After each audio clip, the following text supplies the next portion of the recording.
The first apartment I ever got, it was one of those studio apartments with the Murphy bed in the wall.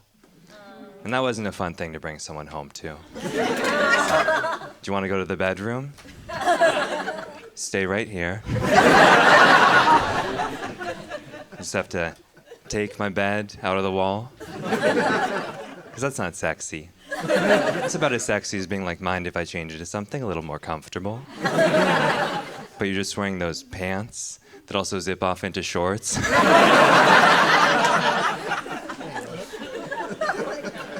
I was driving around town one time and I went by a Murphy bed showroom, a store just for Murphy beds. And I didn't make it inside. But I'd like to believe that at first glance, it's just an empty room.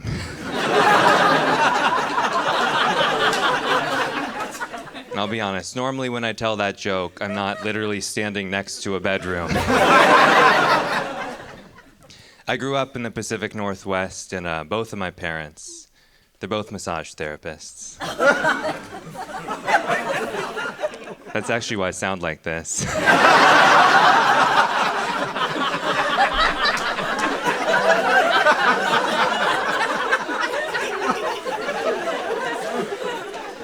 And I am a little worried whenever I start talking, people just think it's an NPR pledge drive. I was made fun of as a kid. I was. I go, does your dad give you massages? Does he? It's like, yeah. Of course. Isn't that weird? It's like, no. Because I don't want to bang my dad. But thanks for telling me a little bit about you, Caleb.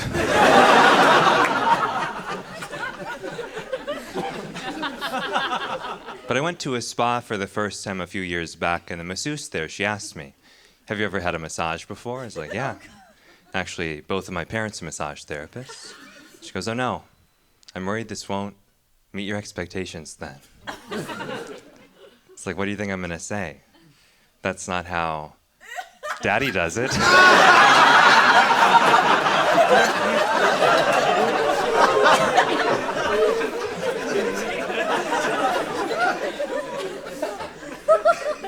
I grew up very straight-laced. I wasn't always the bad boy you see in front of you tonight. Like, I didn't try any drugs into my early 20s because no one would sell them to me. I was very anti-drug in high school, to the point where in my freshman year homeroom class, I chose, not assigned, an anti-drug presentation. And I had a big trifold poster with my slogan up top, do life, not drugs. Then there were pictures of people windsurfing and rock climbing and snowboarding. Now that I'm older, I know that all of those people love to do drugs.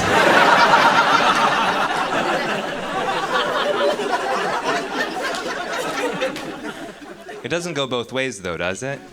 You go to the beach, guy with a surfboard under his arm, like that guy likes to get high for sure. If I go to a party, guy does a line of coke off the table, I'm not like, I bet he knows how to hang glide.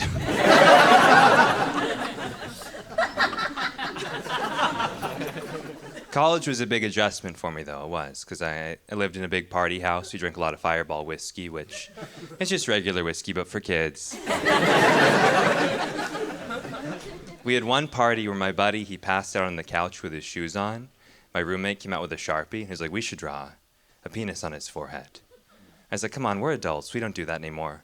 So I took the Sharpie from him, and I went over, just gave him a nice, full, bushy pair of kitty whiskers instead. So if you're walking down the street, you see a guy with a penis on his forehead, you know his friends did that. But a man with whiskers, he might have done that himself. It's like, I'm Carl the cat. When I graduated, I had to move back in with my folks for a year, and that hit the ego a little bit as a man, it did. But if you're ever in that situation, all you need to do is find another friend who also lives with his mom and just trade houses. So if you're on a date and she's like, you don't live with your parents, do you? You're like, not with my parents. I live with Marianne and Dan. I live out in the suburbs now. I live with this really sweet black and Filipino couple. And I love it, because when the three of us are all in the front yard together, it just looks like all of the kids from the cover of my old math textbook, Group and State Friends. Still trying to figure out how many apples there are. I've reached the point in my life now where every single ad I see online, it's just one masterclass after another. And my favorite commercial is for Chris Voss's The Art of Negotiation. And in the ad, he goes, I'm going to teach you all the strategies I learned as one of the nation's top hostage negotiators in the FBI. It's like, you know what, Chris? I think the stakes we're dealing with are just a little bit different. Because all I'm trying to do is to convince the server at the Cheesecake Factory that even though it's not on the menu, they have all of the ingredients to prepare a root beer float. I'm not trying to go in there and be like, I know you have it back there. I don't think you want this blood on your hands. But I was intrigued, so I took the course. Actually, much less of a class in how to negotiate, and more of a documentary about a lunatic who treats everyday interactions with customer service workers like a hostage negotiation. And I have a lot of empathy for these people, because a lot of my jobs were customer service. When I was in college, I was the door guy at a bar. I was by the front one evening. This guy came over, just like a full drink in his hand. He's like, can I take this outside with me? I was like, no. He's like, well, what are you going to do about it? I was like, honestly, mostly just be disappointed in you. And he looked at his drink, and he just put it down, and he left. And I was like, wow, I'm going to be an incredible father someday.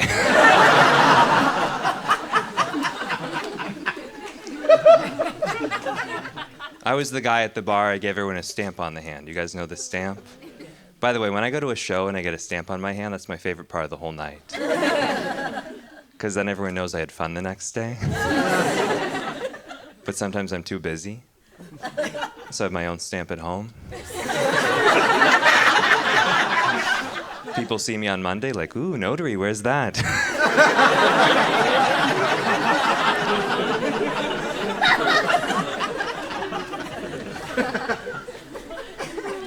I parked behind this 1999 Toyota Corolla recently and had a bumper sticker on it that said, we are the 99%. I was like, yeah, I don't think you need that bumper sticker. I think your car is the bumper sticker. And I'm not trying to be mean. Like, I drive a bad car, too. I know it's bad because I left it downtown before overnight, my key in the front door in an accident. And I came back the next morning. It was just still there. But parked a little bit better. And I can park pretty well for the most part, but when I'm parallel parking, and those other cars start to stack up behind me, that's when I panic and I freeze. I feel like I'm in the final hole of a PGA tour, just trying to sink a big putt, and I can hear all the announcers talking about me. It's like, here is Bo Johnson right now, running about 5 minutes late for a dinner reservation. It all comes down to this. The last car in that spot was actually a large family minivan. So this should present little to no challenge. And here he comes with the first attempt, and oh no. Looks like he's begun to turn the car in before even passing the back axle of the first car.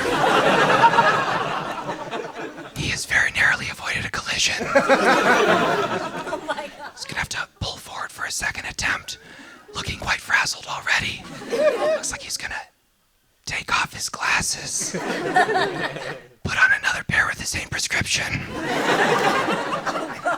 This will not change anything. Here he comes with a second attempt right now. And we have never seen a car move this slowly before. He's going back, back, back, back, back. So slowly, in fact, we're not actually convinced he's in reverse at all. It would appear he's accidentally slipped the car into neutral. And he's sitting on a very slight decline. He's gonna pull forward for a third attempt. And folks, we are at a four-way intersection. The light is green, and there are 7 cars waiting.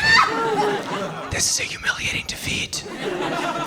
We've been given a new piece of information that actually, before that family minivan, there was actually a stretch limousine in the spot. And in a very interesting move, looks like he's going to get out of the car and let his girlfriend park it for him.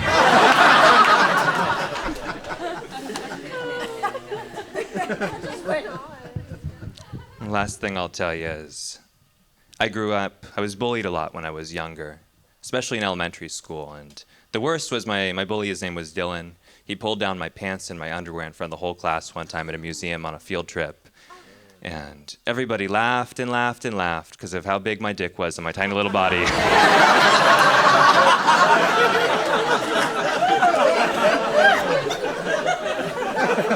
So unproportional, they yelled. The cruelty of children. But my dad was good about it. He sat me down in the bed that night and he goes, "Look, Bo, all anybody in this world wants is to be loved. So when people like Dylan are cruel to you and lash out at you, it's because he doesn't have those people in his life that love and care about him the same way we do." And I took that in, and I thought about it for a long time, and I was like, good.